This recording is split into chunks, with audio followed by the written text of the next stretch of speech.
Entonces, el tema, hermanos, que vamos a estudiar en este momento es la colaboración de todos es imprescindible en la obra del Señor. Y el texto clave, pues ahí lo tenemos en Hechos 11:26.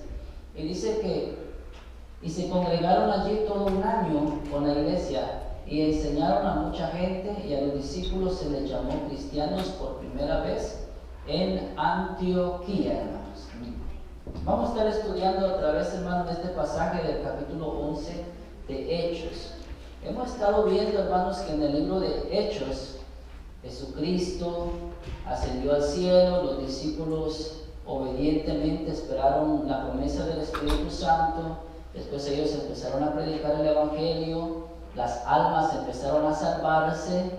Después de esto, hermanos, la persecución se levanta, matan a Esteban, el primer mártir de la iglesia, y después todos los cristianos son esparcidos por todos los lugares, excepto los apóstoles. Los apóstoles continuaron en Jerusalén, pero todos los cristianos, los miles de cristianos que habían creído, hermanos, se fueron hacia otros lugares. ¿Por qué se fueron, hermanos? Porque si les iban a tocar la puerta y les decían, usted es cristiano, ellos no iban a negar a Jesús.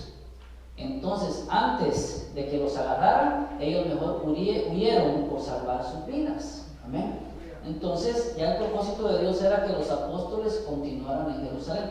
A base de esta persecución, hermanos, vemos que el Evangelio empezó ya a expandirse. Amén. Vienen y le empiezan a predicar a los samaritanos. Los samaritanos empiezan a convertirse. Los samaritanos eran como gentiles para el pueblo judío, aunque eran todavía parte del pueblo de Israel, pero ellos los miraban como gentiles, como que no pertenecían al pueblo de Dios.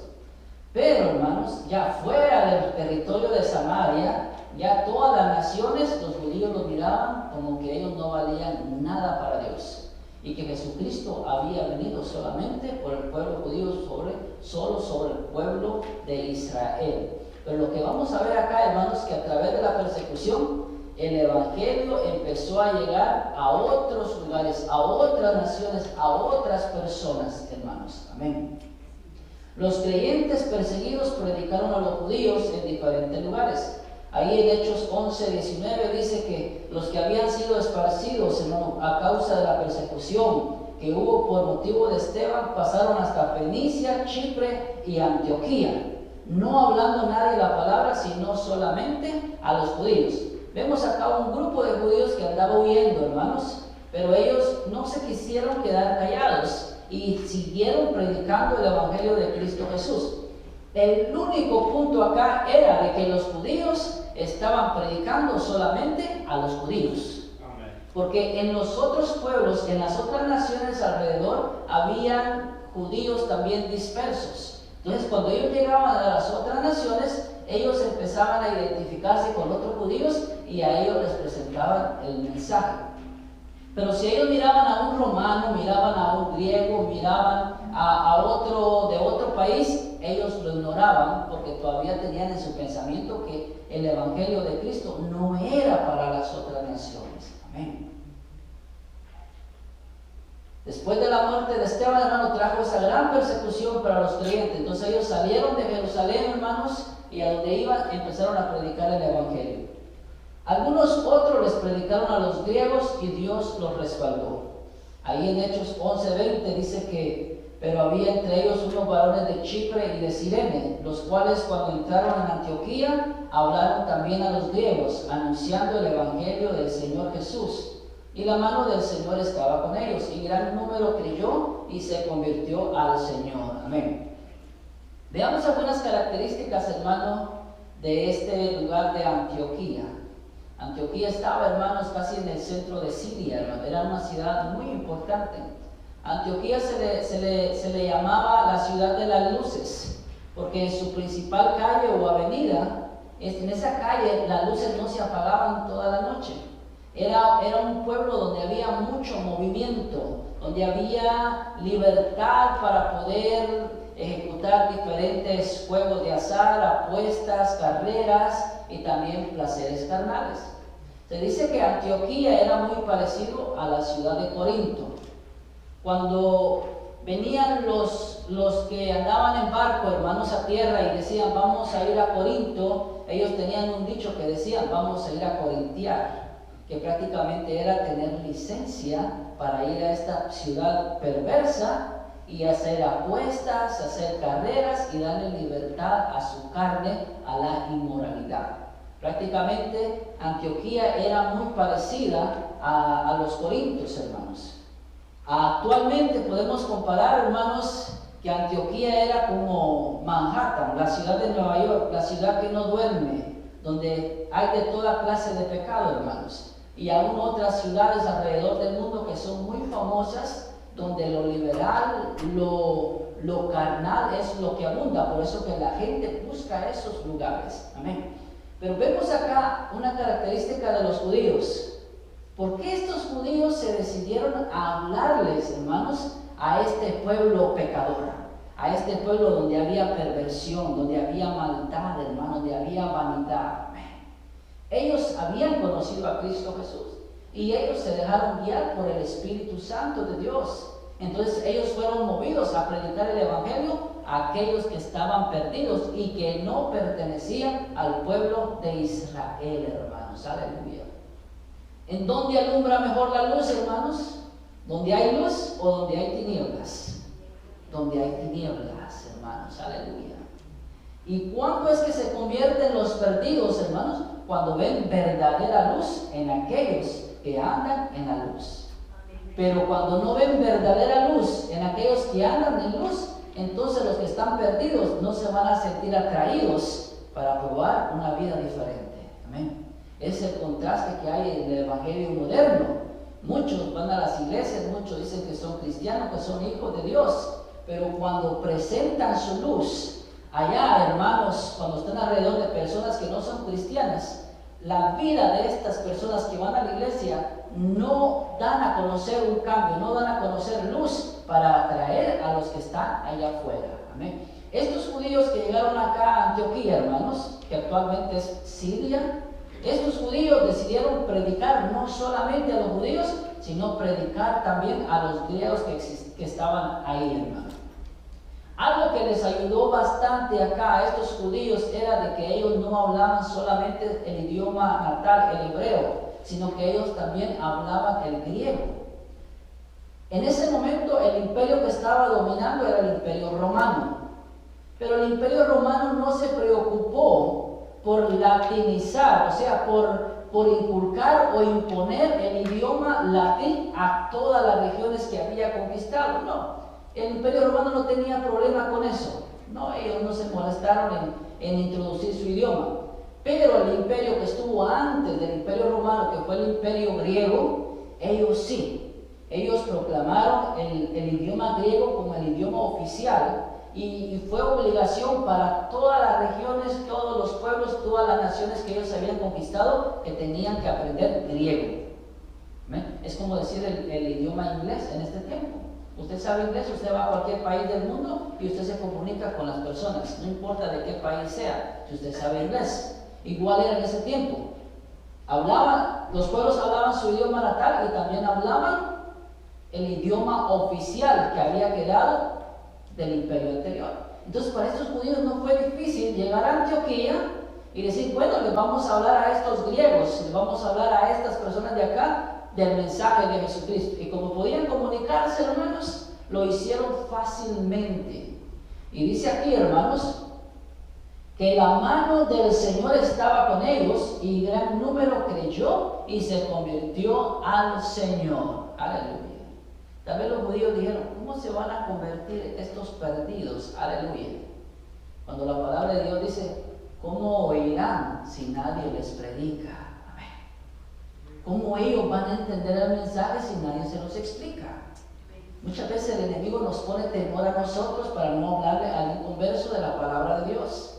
¿Por qué nos pone temor el enemigo? Porque él sabe que si le hablamos la palabra, los inconversos van a recibir la luz y ellos pueden venir a Cristo Jesús. Amén. Cuando usted quiera darle la palabra de Dios a alguien inconverso y le viene miedo a su vida, usted diga, ese miedo no viene, ese miedo viene del enemigo, porque él sabe que esa alma puede servir al Señor. Aleluya. Pero estos judíos acá no tuvieron miedo, hermanos. Ellos estaban llenos del Espíritu Santo y empezaron a hablar la palabra, y dice que la mano del Señor estaba con ellos y muchos griegos se estaban convirtiendo, hermanos. Amén. Ahora, hermanos, la confirmación en Antioquía fue realizada por Bernabé y Saulo. Bernabé fue enviado a Antioquía para confirmar a los creyentes. Algo estaba pasando acá. Los apóstoles estaban en Jerusalén.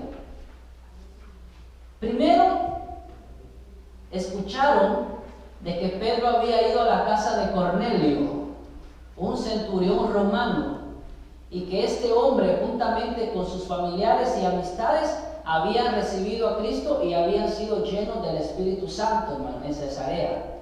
¿Y qué pasó acá? Vino alguien, posiblemente alguno de los judíos que andaban cerca, y vinieron a contarles a los apóstoles en Jerusalén y les dijeron: mira, Pedro les fue a predicar allá a un centurión romano y se está convirtiendo al Señor.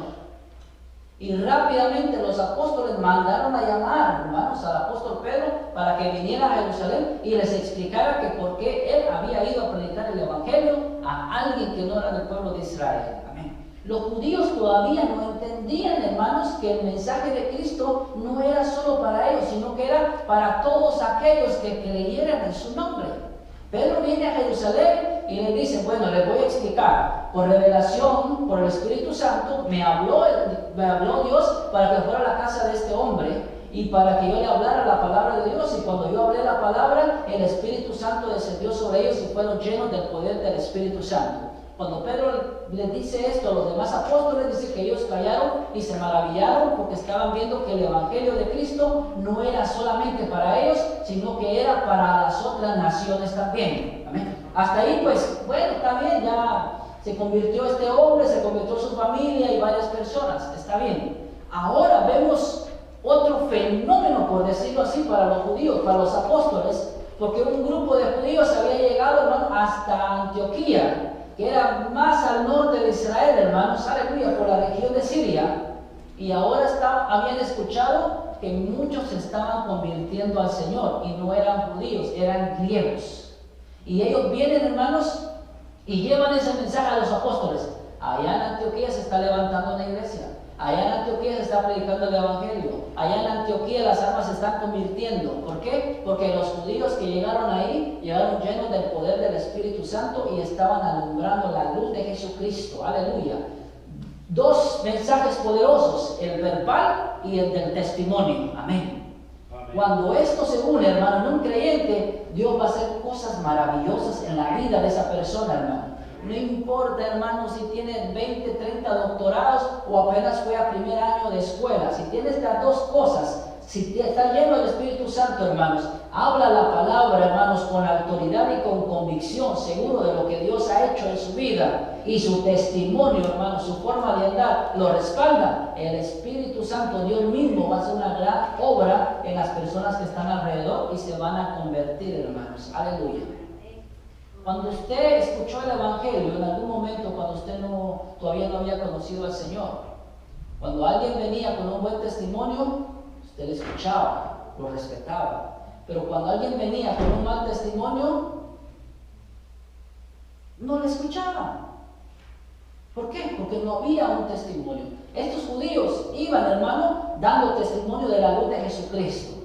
Y dijeron: bueno, estos griegos también son seres humanos, ellos también necesitan a Dios, les vamos a predicar el Evangelio, y lo recibieron. Ahora los apóstoles dicen: algo está pasando allá en Antioquía y tenemos que averiguar. Vamos a mandar a un varón lleno del Espíritu Santo para que vaya a averiguar allá. Pero miren, no mandaron a Pedro. Pudieron haber dicho: si mandamos a Pedro, es seguro que Pedro va a decir que lo que está pasando allá es de Dios, porque ya Pedro ya le fue a predicar a un gentil. Mandemos a otro, pero que no sea un apóstol. Mandemos a Bernabé. Bernabé era un hombre lleno del Espíritu Santo, hermanos. Aleluya. Hechos 11:22 dice: llegó la noticia de estas cosas a oídos de la iglesia que estaba en Jerusalén, y enviaron a Bernabé que fuese hasta Antioquía. cuando llegó y vio la gracia de Dios, se regocijó y exhortó a todos a que con propósito de corazón permaneciesen fieles al Señor, porque era varón bueno y lleno del Espíritu Santo y de fe, y una gran multitud fue agregada al Señor. Amén. Cuando llega Bernabé, hermano, Bernabé era prácticamente un anciano, hermanos, aleluya, que estaba ayudando a la iglesia que estaba en Jerusalén. Vienen los apóstoles y lo envían a Antioquía. Cuando Bernabé llega a Antioquía, vio que lo que estaba pasando ahí era algo de Dios. Y dice que se regocijó en su corazón y los instó a que siguieran hacia adelante en la fe de Cristo Jesús, hermanos. Aleluya. Mire qué bendición, hermanos. Acá hicieron algo bien sabio los apóstoles. Mandaron a un varón en el cual ellos confiaban, en el cual ellos ponían, hermanos, su confianza. Y sabían que lo que este varón iba a ir a ver, él iba a decir si era correcto o no era correcto. Amén. Bernabé no era un varón de que si me caen bien, les voy a decir que están bien. Y si me caen mal, yo voy a decir que están mal. No, Bernabé era un varón lleno del poder del Espíritu Santo. Y él, cuando iba a llegar ahí, hermanos, él iba a decir si lo que estaba pasando ahí era de Dios o no era de Dios. Hasta ese momento, la única iglesia, hermano, era la que estaba en Jerusalén. No había otra iglesia fuera de Jerusalén. Pero acá en Antioquía ya se estaba fundando, hermanos, una iglesia, no de judíos, no de israelitas, sino de gentiles, hermanos. Una iglesia, hermanos, de griegos. Una iglesia, hermanos, aleluya, que estaba formada por personas que no pertenecían al pueblo de Israel. Esto era lo que estaba, por algún modo, hermanos, estaba incomodando a los apóstoles, lo cual ellos no querían negarlo, no querían oponerse, pero tampoco lo querían aceptar así de a primera vista. No, ellos querían censurarse si en verdad eso era de Dios o no era de Dios. Pero cuando llegó Bernabé, dice que él aprobó. Él se regocijó por lo que estaba pasando. Y cuando llegó Bernabé, dice que gran multitud vino y se agregó también, hermanos, al grupo que habían creído en Cristo Jesús, hermanos. Ahora Bernabé, hermanos, vio que la obra estaba creciendo. Miren cómo es esto. Un grupo de judíos llega a Antioquía, empieza a predicar el evangelio y los griegos empiezan a convertirse. Amén. Luego los apóstoles envían a Bernabé. Bernabé llega y dice, no, esto es de Dios. Y Bernabé empieza a predicar y a ministrar también, hermanos. Y dice que el gran número empezaba a crecer también en la iglesia de Antioquía. Ahora Bernabé se da cuenta de que no puede solo y que necesita ayuda. Y que necesita a alguien que esté preparado para poder ayudar a dar testimonio de Cristo Jesús en esta nación gentil. Y es acá, hermanos, cuando Bernabé va a buscar a Saulo. Hechos 11:25 nos dice: después fue Bernabé a Tarso para buscar a Saulo, y hallándole le trajo a Antioquía, y se congregaron allí todo un año con la iglesia, y enseñaron a mucha gente, y los discípulos se les llamó cristianos por primera vez en Antioquía. Veamos un dato muy importante acá. ¿En dónde estaba Saulo? Mire, todavía no le dicen Pablo, lo que le dicen Saulo. Todavía no lo habían reconocido, hermanos, como un apóstol de Jesucristo. ¿Por qué todavía no le decían Pablo lo que todavía le estaban diciendo Saulo, si él ya se había convertido? Si retrocedemos los capítulos, hermano, del capítulo 8 en adelante, hermano, vemos la conversión de Saulo. Él iba a Damasco a perseguir cristianos. En el camino el Señor se le apareció y dice: ¿por qué me persigues? Ahora tú me vas a servir a mí. Entonces él cayó ciego, fue llevado a Damasco, allá llegó Ananías, oró por él y él recobró la vista, hermanos. Amén. Estando ahí en Damasco, dice Pablo que él subió a Arabia, después regresó y a los 3 años subió a Jerusalén. Amén. Y por causa de Jerusalén, hermano, como los judíos querían matarlo, los fariseos querían matarlo, porque ahora él estaba predicando el evangelio, lo mandaron para Cesarea, y después de Cesarea él se fue otra vez para Tarso. Transcurrió alrededor como de unos 8 años, hermanos, de que Saulo ya se había convertido al Señor Jesús. Pero Saulo todavía no estaba siendo útil en la obra del Señor. Los apóstoles estaban predicando en Jerusalén, los judíos estaban predicando en Samaria, estaban predicando en Antioquía, estaban predicando en muchas regiones, en muchos pueblos, hermano. Pero Tarso, ¿dónde estaba? Estaba en otro pueblo. Amén. Veamos un dato bien importante acá. Saulo no se convirtió y al siguiente día ya andaba de misionero, ya andaba de evangelista, ya andaba plantando iglesias. No, tenía que pasar un proceso y eso iba a llevar varios años, hermanos. Aleluya. Muchas veces nosotros cuando nos convertimos al Señor y sentimos un fuerte llamado, hermano, para trabajar en la obra del Señor, es necesario, hermano, ser pacientes y esperar que todo se vaya dando al tiempo y al momento de Dios. Amén. ¿Por qué Jesús empezó su ministerio hasta los 30? Si a los 12 años él ya platicaba con los sacerdotes del templo y ellos se maravillaban, amén. Pero no era el tiempo. Era hasta los 30 años que él tenía que empezar su ministerio. Pablo no empezó, hermanos, a predicar el evangelio de una manera activa al nomás convertirse. Él empezó a dar testimonio, hermano. Por ese testimonio que estaba dando, hermanos, dice que los discípulos mejor lo mandaron a Cesarea y después lo mandaron para Tarso, en el cual allá estuvo, hermanos. Un tiempo considerable, hermano, en el cual Dios estuvo tratando con la vida de Pablo y moldeándolo en muchos aspectos en su vida.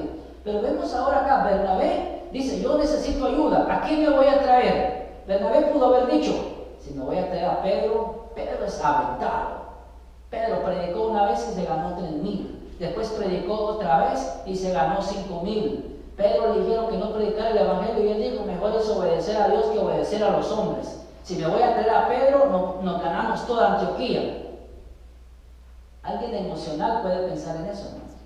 Pero alguien que es espiritual va a decir, no, yo tengo que pedirle a Dios dirección. ¿A quién yo tengo que ir a traer para que me ayude? Amén.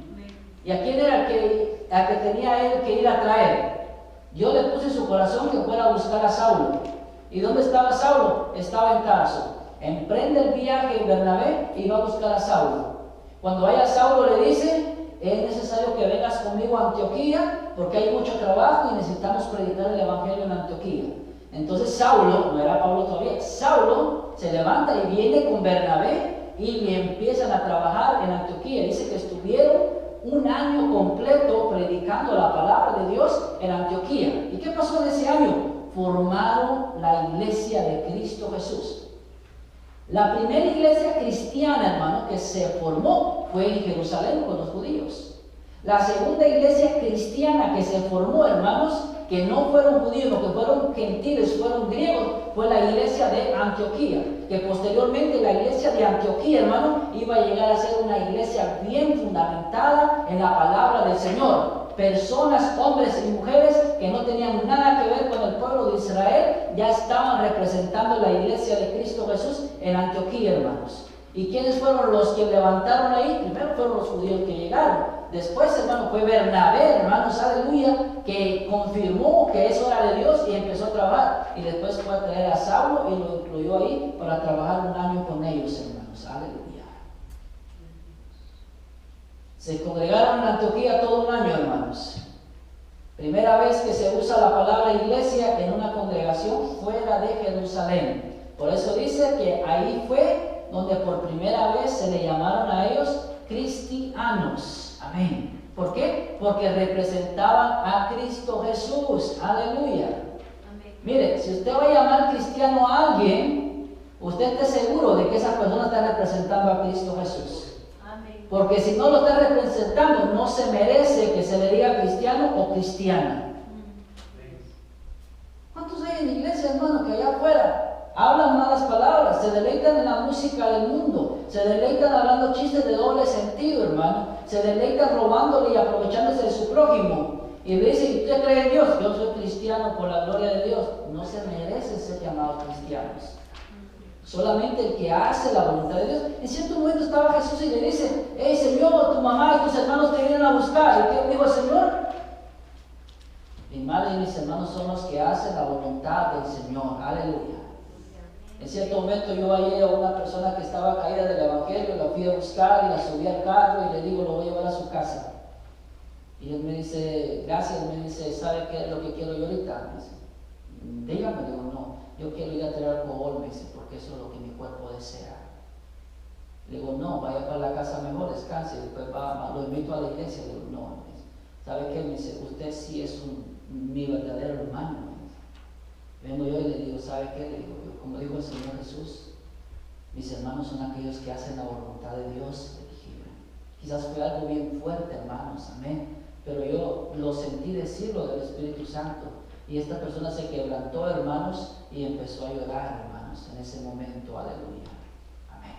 Por eso, hermano, si cuando tengamos que decir unas palabras a otra persona, estemos seguros si el Espíritu Santo nos está inspirando o es de nuestro enojo que estamos sacando palabras, hermano. Porque podemos edificar o podemos destruir, hermanos. Aleluya. Hay momentos, hermanos, que vemos a alguien que está en pecado y el Espíritu Santo nos va a mandar a que le demos un abrazo, a que le hablemos palabras bonitas, a que le mostremos el amor, no a que lo juzguemos ni que lo critiquemos, hermanos. Aleluya. Algunas veces, tal vez por la confianza que haya, hermanos, el Espíritu Santo nos va a decir, hablar un poquito más fuerte, porque necesita esas palabras para que entienda. Amén. Por eso, cuando somos dirigidos en el Espíritu, hermano, vamos a dar buen fruto y el Espíritu Santo va a poder trabajar, hermanos. Aleluya. El último punto, hermanos. La obra entre los necesitados contó con la participación de muchos. El Espíritu Santo anunció la llegada de un periodo muy difícil. Amén. A Antioquía llegaron primero los judíos que hablaron el Evangelio, después llegó Bernabé, después Bernabé fue a traer, hermanos, a Saulo, lo trajo para que predicara ahí también la palabra, y después dice la palabra que también vinieron unos profetas. Hechos 11, 27 y 28 dice, en aquellos días unos profetas descendieron de Jerusalén a Antioquía, y levantándose uno de ellos llamado Ágabo, daba a entender por el Espíritu que vendría una gran hambre en toda la tierra habitada, la cual sucedió en tiempo de Claudio. Aquí vemos a un hombre que es profeta y que está dando una profecía, hermano, de algo que va a acontecer. Regresemos un poco al Antiguo Testamento. ¿Cuál era la característica de un profeta verdadero de Dios? Era que lo que profetizaba se cumplía. Y si no se cumplía, ¿qué pasaba? Lo podían matar por mentiroso, por usar el nombre de Dios en vano. ¿Será que ahora hay ese temor? Ahora no hay ese temor. Hoy todo el mundo dice, Dios me habló, tengo una palabra para ti. Mira, tengo algo del Señor para ti. Todo el mundo quiere hablar de la boca de Dios, hermanos. Aleluya. Tenemos que tener cuidado. Hay un espíritu de apostasía que se está levantando en estos tiempos, hermanos. Aleluya. Muchas veces cuando yo he orado por algo, hermanos, a veces, hermano, yo siento decirle, mira, has pasado por problemas, situaciones difíciles, mira que el Señor ha escuchado tu oración y el Señor dice que te va a contestar. Y me detengo y digo, Señor, esto es tuyo. Y el Espíritu Santo me dice, no lo hagas, no lo digas. ¿Por qué? Porque esto es una emoción tuya. Amén. ¿Por qué? Porque eso es lo que nosotros estamos aprendiendo de muchos profetas falsos que hay ahora alrededor, hermanos. Dice la palabra de Dios que tenemos que probar los espíritus, hermanos. Aleluya. Alguien se acercó una vez a mí y quería orar por mí. Y a orar iba, hermanos, y yo me quedé quieto. Si yo me pongo a llorar, me hubiera dicho, estás pasando por una situación, un problema difícil. Si yo me hubiera puesto a lanzar, hermano, me hubiera dicho, el gozo del Señor está en tu vida, hay victoria en tu vida. Yo me quedé tranquilo, hermanos, así. No hallaba qué decirme. Solo me preguntó, ¿estás casado o no estás casado? Me dijo. Bueno, le dije yo soy soltero, le dije yo. Bueno, orar, dice el Señor, me dijo, amén. Le dije yo, amén, amén. Hermano, esto no es de emocionalismo. A nosotros Dios nos dio inteligencia y nos dio sabiduría a través de su palabra. Hay tantos lobos vestidos de ovejas, hermano, que solamente andan bajo un interés, hermano. Tenemos que saber distinguir, hermanos, aleluya. ¿Dónde está la dirección de nuestra vida? Está aquí, hermanos, aleluya. Si el Espíritu Santo quiere decirnos algo, nos lo va a hablar a nosotros. Dios puede usar a alguien para traer una profecía, Dios lo puede usar. ¿Cómo se va a comprobar? Cuando se cumple, hermanos. Cuando se cumple, y otra cosa, y trae bendición y edificación para la vida, hermanos. Pero si alguien le trae una profecía a usted, puede ser que se le cumple porque le adivinó, pero usted sigue arruinado espiritualmente, hermanos. Dios no le está hablando. ¿Por qué? Porque cuando Dios nos habla es porque Él quiere que nosotros, hermanos, seamos edificados tanto en nuestra vida espiritual como también en nuestra vida terrenal. Como dijo el apóstol, amados, yo deseo que seáis prosperados en todo, así como prospera vuestra alma. Si no está prosperando nuestra alma, nuestra vida espiritual en Dios, hermanos, ¿de qué sirve que alguien venga y nos profetice bendición material? O que nos profetice que nuestras penas se van a ir, o que nos profeticen que nuestros dolores se van a ir, que nuestras peticiones serán contestadas. Si nuestra vida bendición está, nuestra vida espiritual está por los suelos, no tiene sentido, hermano. Eso no da acorde a la palabra de Dios. Es lindo cuando la vida espiritual del hermano y de la hermana va creciendo, se va fortaleciendo, va madurando cada día, y a través de eso pues Dios le habla también de que le va a traer bendiciones. Amén. Otra cosa, ningún profeta tiene que llevarse la gloria de Dios. Mire la característica de este hombre, dice llamado Ágabo, daba a entender por el Espíritu que iba a venir una gran hambre. ¿Cuándo iba a venir esa gran hambre? No el siguiente día, no el siguiente mes, pero iba a venir más adelante. Y cuando ellos escucharon, cayó temor sobre ellos, hermano. Y dice, la cual sucedió en tiempos de Claudio. Hagamos un poquito números acá. Cuando Esteban murió fue aproximadamente, cuando lo mataron, fue alrededor del año 34. De ahí empezó la persecución, hermanos. De ahí los judíos empezaron a ir a todos lugares a predicar el Evangelio y llegaron a Antioquía. Allá en Antioquía, hermanos, dice que ahí fue donde llegaron estos hombres y profetizaron, hermanos. Aleluya. ¿Y quién estaba, hermanos, ahí gobernando el Imperio Romano ahí por el año 34, 35, 36 o 37, hermanos? El emperador Tiberio Julio César gobernó del 14 al año 37 después de Cristo. Después vino otro gobernador que se llamaba Calígula, que reinó en el Imperio Romano del año 37 después de Cristo al año 41 después de Cristo. Y después vino Claudio, que él empezó a gobernar del 41 después de Cristo hasta el 54 después de Cristo. Prácticamente cuando fue dada esta profecía, Claudio todavía no era emperador romano. Amén. Y dice que esta hambre vino cuando ya Claudio era emperador romano. O sea, pasaron años para que esta profecía, hermanos, se llevara a cabo. Aleluya. Ahora vemos acá, en el verso 29 dice, entonces los discípulos, cada uno conforme a lo que tenía, determinaron enviar socorro a los hermanos que habitaban en Judea, lo cual en efecto hicieron, enviándolo a los ancianos por mano de Bernabé y de Saulo. Se prepararon ellos, hermanos, para que cuando viniera el hambre, ellos iban a estar preparados para enviar su ayuda a la iglesia que estaba en Jerusalén. Mire cómo son las cosas. La iglesia de Jerusalén al principio no creía que se podía levantar una iglesia en Antioquía, una iglesia de griegos, porque ellos no pertenecían al pueblo de Israel. Y mire cómo es la cosa. Dios levantó esta iglesia en Antioquía, se formó, muchos se añadieron a la obra, hermanos, a la iglesia en Antioquía. Y cuando vino, hermano, esta hambre, en Jerusalén estaban pasando hambre.